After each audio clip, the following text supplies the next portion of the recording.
पढ़ाए योग वासिष्ठ में कि हिमालय को उठा लेना संभव हो सकता है, तूफान को रोक लेना संभव हो सकता है, लेकिन मन को अधीन कर पाना इससे भी कठिन है। हिमालय कौन उठा लेगा? ऐसे इस असंभव कार्य को, मन को रोकने, गुरुदेव की कृपा से, उन्होंने जो मंत्र दिया, नाम दिया, उनका जो कृपा प्रसाद है वो हमारे मन को निष्काम कर देगा। इसलिए गुरु चरणों का आश्रय लेकर खूब नाम जप करें और धैर्य ना छोड़ें, और मन से हार जाओ तो भी मत हारना। ये जन्म भगवत प्राप्ति के लिए भगवत प्राप्ति करनी ही करनी है, पक्का नहीं अगला जन्म क्या होगा हमें कुछ पता नहीं, और ये हार किस युग में पूर्ति होगी इसका भी पता नहीं। इसलिए ये गुंजाइश नहीं रखनी कि इस जन्म में ना सही तो अगले जन्म में, नहीं नहीं, इसी जन्म में करनी हो जाएगी। हम राधा राधा बोल रहे हैं, अभी शरीर छूटे तो अभी श्री जी मिलेंगे। हमारा मन जीता हुआ है या नहीं जीता हुआ? अजामिल वैश्यागामी अंतिम में पुत्र के बहाने नारायण बुलाया, परम पद मिल गया। जीते या ना जीते, राधा राधा कह रहे तो हम जीते ही है। नागरी दासी जन्म जितायो, बलिहारी बलिहारी हमारी सब ही बात सुधारी। कृपा करी श्री कुंज विहारी, नरसिंह कुंज बिहारी। बिल्कुल डरना मत, डरने की जरूरत नहीं है, घबराना मत। और प्रभु हाथ जोड़ के कहते छोड़ना मत, हमारे प्रभु को मत छोड़ देना। नहीं छोड़ दे है, तुम्हारी श्रद्धा से आकाश में क्या फर्क पड़ता है? बावरे समझ, हमारे शास्त्र की बात, हमारे गुरुजनों की बात एक मान लो। भगवान चाहे जितनी विपत्ति दे, दुख दे, प्रतिकूलता दे, एक तो वो देते नहीं, हमारे कर्मों का परिणाम आता है। पर हम आपको भाव से कहते हैं, देखना है। हर जन्म में सब खेल चुके, एक जन्म में प्रभु के नाम का जुआ खेलना है। देखते हैं हार होती है जीत, या तो बाद में जिद्दी स्वभाव रखना है कि इस जन्म में नाम नहीं छोड़ेंगे, अब कुछ भी हो जाए। अगर हमको मन हमारे गलत चेष्टा में ले जा रहा है तो हम बोलते हुए जाएंगे राधा राधा राधा राधा। देख लो, हर हार गले की विजय हार बन जाएगी हमारी बात। अंतिम बात मान लेना, हर हार जीत का हार बन जाएगा। यदि जिभ्या से राधा राधा, देख लेना, बात मान लो, छाती की बात कहते हैं। इस माया से जीतना बहुत कठिन विषय है, बातें बना लेना बहुत सरल है, प्रवचन कर लेना बहुत सरल है, आचरण में उतारना बहुत कठिन है। कैसे जीते? राधा राधा राधा। जिधर जा रहे हो घसीटते वायु ले जा रही है, तो हम छोड़ेंगे नहीं तुम्हें। नरक चलेंगे तो राधा राधा, स्वर्ग चलेंगे तो राधा राधा, परम पद तो राधा राधा। अर्थात हमारी बात समझो, कुछ भी आप तुम्हें नहीं छोड़ेंगे, गले पड़ गए कहीं भी। अरे हम वो नहीं छोड़ सकते तो तुम्हें कैसे छोड़ सकते? पर ऐसी बुद्धि, प्रभु को छोड़ देंगे और कुछ नहीं छोड़ पाएंगे। ये ना करो प्रभु। हम आपको इसीलिए इतनी बात जो नहीं पूरी व्यक्त रूप से कह ली जाए, असत मार्ग में कैसे जा सकते? हम कह रहे हैं हवा चली है, घसीट के ले जा रही है, तो हमारे जब कदम उधर चल पड़े तो हम आपको नहीं छोड़ेंगे। नहीं, लोग नहीं कहते अब तुम्हें बख्शेंगे नहीं, तो अब हम प्रभु को नहीं बख्शेंगे। पक्की बात है, हमें बहुत सताया है आपकी माया ने, अब हम तुम्हें नहीं बख्शेंगे। कैसे? तुम्हें नहीं छोड़ेंगे। बख्शने का मतलब क्या? नहीं कहते बख्श दो, छोड़ दो, प्रभु छोड़ दो। अब हम आपको नहीं छोड़ेंगे। ये हमारी ये बात हृदय से मान लेना। जो कुछ छोड़ पाओ, ना छोड़ पाओ तो इनको मत छोड़ो भाई। वो तो छोड़ ही नहीं पा रहे हो तो इनको काहे को छोड़ रहे हो? और सब ये गलती कर रहे हैं कि और कुछ छोड़े ना छोड़े, इनको जरूर छोड़ देते। हम प्रार्थना करते हैं इनको मत छोड़ो। राधा राधा राधा, जीत जाओगे। प्रभु बड़े कृपालु हैं, वो जिता देंगे हमें। हमारी सामर्थ्य नहीं काम क्रोध पर विजय प्राप्त कर। बहुत जोर का योद्धा है, बड़े बड़ों को एकांत में रोना पड़ा है। इसलिए आप तो समझ ही रहे होगे हृदय की दशा देख के। अब हमको वृंदावन की भूमि में बैठ के नियम लेना है कि हम कुछ छोड़ पाए या ना छोड़ पाए, ये तो वादा नहीं करते प्रभु, क्योंकि सामर्थ्य नहीं दिखती। लेकिन आपको नहीं छोड़ पाएंगे, पक्की समझो, हृदय की बात है। हे प्रीतम, हम जहां जाएंगे अब घसीटेंगे आपको भी, साथ में ले चलेंगे, बस ये पकड़ ले तो वो जाने नहीं देंगे। और जब उनको छोड़ देते हो तो बात है। इसीलिए हम लोग सुहाग भरे घूमते हैं। ये देखो, ये मंगल सूत्र है, ये जो कंठी है ये मंगल सूत्र, ये जो है ये सुहाग है कि अब हम कैसी भी हैं तो आपकी, जहां जाएंगी तो आपके साथ हम हैं, हमारे साथ आपको रहना होगा। ये कौन से हैं बाबा जी? बोले राधा वल्लभ जी के बाबा जी। फंसो महाराज, जय होगी तो आपकी और पराजय होगी तो आपकी। अब केवल आप ही हमारे हैं, अब आपको नहीं छोड़ने वाले। हर स्थिति में राधा बोलेंगे, हर स्थिति में आपको साथ रखेंगे, परम पद निश्चित मिलेगा। आप हमारी विश्वास पूर्वक बात मान लीजिए। नाम हाँ मंगल मोद में है। अब क्या जाता है, हम कह रहे हैं मन नहीं लग रहा तो राधा राधा राधा राधा राधा राधा, जहां जो मिल रहा है खा रहे हैं, राधा राधा, जहां कदम चल रहे राधा राधा। आपको नहीं छोड़ना, कुछ छूटे या ना छूटे, ये बात बैठा लो यार, बैठ जाएगी।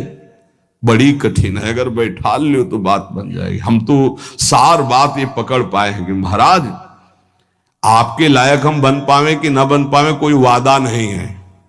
ये छोड़ दे इसका भी वादा नहीं, फिसड्डी है, आज कहेंगे कसम से, कल फिर वही करेंगे। हमारे में ताकत नहीं नजर आ रही, देख लो भाई। अब भीष्म प्रतिज्ञा वाले जो हैं उनको तो हम प्रणाम करते हैं, पर भीष्म जैसे तो भीष्म जी थे, दूसरे तो हैं। बड़े बड़े महापुरुषों के दर्शन हुए, कभी शास्त्र मर्यादा के विपरीत आचरण नहीं हुए। वृंदावन में भी, गंगा किनारे भी एक से एक महान सिद्ध पुरुष। शास्त्र मर्यादा, शास्त्र मर्यादा के विपरीत आचरण कभी सिद्ध नहीं होता। शास्त्र आज्ञा कर रहे हैं, भगवान आज्ञा कर रहे हैं कि दुष्पूरेणा नलेन च, कभी भोगों से शांति नहीं प्राप्त होते जाओगे, उतनी बढ़ती चली जाएगी, तृप्ति नहीं होगी। कामना अग्नि की तरह है, जितना भोग भोगते जाओगे उतने ऐसे घी डाल रहे हो, वो बढ़ती चली जा रही। भोग भोगोगे, भोगों के संग्रह करने की इच्छा बढ़ती चली जाएगी, भूख बढ़ती चली जाएगी। और इतना तुम समझ लो, तुम चैतन्य हो और भोग जड़ है, कभी तुम्हारी तृप्ति नहीं हो सकती। जड़ से कभी तृप्ति नहीं हो सकती। ये जड़ शरीर है और तुम चैतन्य हो, चैतन्य की जड़ से कभी तृप्ति नहीं हो सकती। इसलिए जैसे 100 रुपए की कामना हो, 100 मिल जाए तो 1000 की 1000 हो तो लाख की लाख की, करोड़ करोड़ की, अरब की, और ऐसे अरबों खरबों बन जाए तो भारत का नंबर 1 धनी। फिर विश्व में कितना बोले, अभी तो 10वां नंबर है, नहीं 1 नंबर में। ऐसी वासना बढ़ती चली जाती, कभी तृप्ति नहीं होती। जब उपासक इस बात को समझ जाता है कि जितनी जिसकी बड़ी वासना उतना वो बड़ा गरीब है। देखो शास्त्र में गरीब किसे कहते हैं? जिसकी जितनी बड़ी मांग है। एक आदमी 100 रुपया मिला, तृप्त हो गया, छोटा गरीब है ये। एक आदमी 1 करोड़ भी मिला, उसको तृप्ति नहीं, ये बड़ा दरिद्र है, ये बड़ा गरीब है। क्योंकि दरिद्रता भूख, उसकी बड़ी भूख हो गई है। धन की जितनी भूख बढ़ जाती है उतना ही वो दरिद्र माना जाता है। देखो ना, चाह गई चिंता मिटी, मनुआ बेपरवाह, जिनको कछु न चाहिए वो साहनपति शाह, वो शहनशाह के भी शहनशाह, वो दरिद्र नहीं गरीब नहीं। 7 गांठ कौपीन में इंद्र बापुरो कौन। देख लो, गरीब कौन? जिसके धन की बड़ी चाह बढ़ गई है। वास्तव में धन नहीं बाधक है, धन की चाह बाधक है। धन मिल जाए तो साधु सेवा, गौ सेवा, अस्पताल बनवा दे, गरीबों की औषधि के बहुत से बढ़िया मंगलमय कार्य। लेकिन धन की चाह बढ़ जाए तो निरपराध को दंड देना, असमर्थ असहाय को लूट लेना, हिंसा कर देना, न जाने कितने अपराध जागृत हो जाते हैं इस धन की चाह में। वो परमात्मा प्राप्ति की तो बात जाने दो, धर्म भी नहीं समझ पाता है। इसलिए दुष्पूरेणानलेन च, ये कभी पूर्ति नहीं होने वाली कामनाओं की आज तक किसी की नहीं हुई। काम रूपेण, नाशवान शरीर पदार्थ की भोग वासना, ये काम रूपेण है, ये बहुत बड़ा दुश्मन है, ये भगवत प्राप्ति नहीं होने देगी। नाशवान शरीर भोग, नाशवान वस्तु भोग, नाशवान भोगों की चाह, ये भगवत प्राप्ति ये नहीं होने दे रही। ज्ञान सबको है कि 4 दिन बाद मर जाना है, ज्ञान सबको है, यहां से कुछ नहीं जाएगा, वस्तु व्यक्ति स्थान आपका किया हुआ पाप कर्म और पुण्य कर्म साथ जाएगा, पर वो शुभ क्यों नहीं कर पाता, वो लाभ क्यों नहीं कर पाता? क्योंकि काम ने ढक दिया है। काम वासना, कामना किसे कहते हैं? जिसका अभाव खटक रहा है, अप्राप्त की प्राप्ति की चाह का नाम कामना है। सुख की कामना से ही हम सारे चाहे पैदा करते हैं।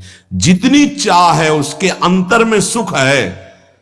ये वस्तु मिल जाए तो सुख मिल जाएगा, ये शरीर मिल जाए सुख मिल जाएगा, ये पद मिल जाए सुख, जितनी भी चाह है उसके मूल में सुख है। और बावरे बाहरी कहीं सुख नहीं, सुख तो तेरे अंदर है, सुख राशि तू है। कहीं तुझे जड़ प्रकृति में सुख नहीं मिल सकता कभी भी, क्योंकि तू अविनाशी का अंश है, तुझे विनाशी प्रकृति कभी तृप्त नहीं कर सकती, पक्की बात। पर यह ज्ञान काम क्यों नहीं कर रहा? क्योंकि काम ने ढक दिया है। कैसे ढक दिया? जैसे बोले अग्नि को धुएं ने, दर्पण को मैल ने, जेर को ने गर्भ को, ऐसे तेरा ज्ञान ढक गया है सतोगुण रजोगुण तमोगुण वृत्ति होने के कारण।